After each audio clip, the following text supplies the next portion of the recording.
اپنے دور میں خواجہ عثمان ہروری کو شیخ الاسلام کہا گیا، غریب نواز کو ان کے زمانے میں شیخ الاسلام کہا گیا، قطب الدین بختیار کاکی کو ان کے زمانے میں شیخ الاسلام کہا گیا، بابا فرید الدین گنج شکر کو ان کے زمانے میں شیخ الاسلام کہا گیا۔ اندازہ تو فرمائے ان لوگوں کے پاس ظاہری علم بھی کتنا تھا، اور یاد رکھنا جب تک کہ علم ظاہری نہیں ہوگا علم باطنی کی رانائیاں ہو نہیں سکتی۔ اس کو اچھی طرح یاد رکھنا، اس لیے کہ یوں بھی کہہ سکتے ہیں ظاہری علم کا حال شرکے کی طرح ہے اور باطنی علم کا حال کودے کی طرح ہے۔ بتائیے جہاں کودا ہوگا نہیں وہاں چھلکے کا فائدہ کیا ہوگا؟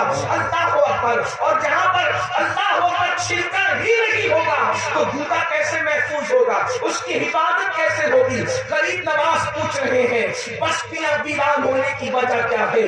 بستیاں تباہ ہونے کی وجہ کیا ہے؟ خواجہ عثمان ہروری پردہ اٹھاتے تھے، سب سے پہلی وجہ فرماتے ہیں، فرماتے معین الدین میرے بیٹے جب تم دیکھنا کہ امت کی اکثریت نمازوں کو ترک کرنے لگے تو سمجھ جانا بستیاں ویران ہونے کا زمانہ آ گیا، بستیوں کے تباہ ہونے کا زمانہ آ گیا۔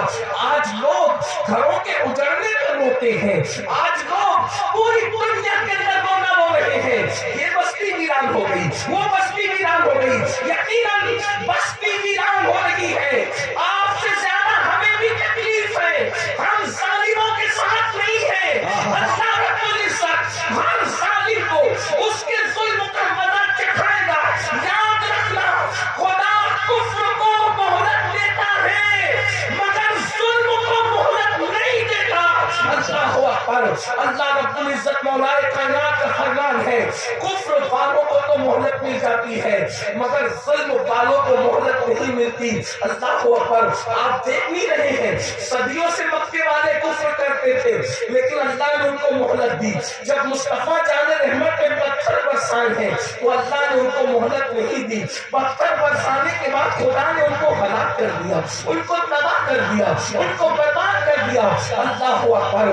گرد و نواز سے آنے والوں اور بلولی والوں ذرا غور تو کریں، خواجہ عثمان ہروری کہہ رہے ہیں جب نمازوں کو ترک کرو گے بستیاں ویران ہو جائے گی۔ وجہ بالکل صاف ہے، جو قوم خدا کے گھر کو ویران کر دے خدا اس گھر کے اس قوم کے گھروں کو آباد کیسے کرے گا؟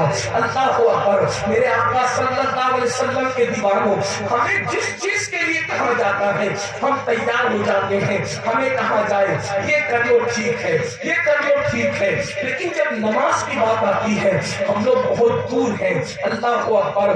آج میری قوم کی 90% آبادی جو ہے نمازوں سے کوسوں دور ہے۔ اگر اس مجمع میں ہاتھ اٹھایا جائے، حالانکہ اٹھانا نہیں اس لیے کہ آپ کو ذلیل کرنے نہیں بلایا گیا، یاد رکھیے گا اگر ہاتھ اٹھایا جائے کتنے لوگ عشاء پڑھ کر آئے ہیں تو بڑی معذرت کے ساتھ چند لوگ ہاتھ اٹھا سکیں گے لیکن اکثر لوگ نہیں۔ میرے بھائیوں یاد رکھو نماز چھوڑ کر ہم اپنے آپ کو اللہ کے نزدیک، رسول اللہ کے نزدیک، غوث پاک کے نزدیک، غریب نواز کے نزدیک کامل مومن ثابت نہیں کر سکتے۔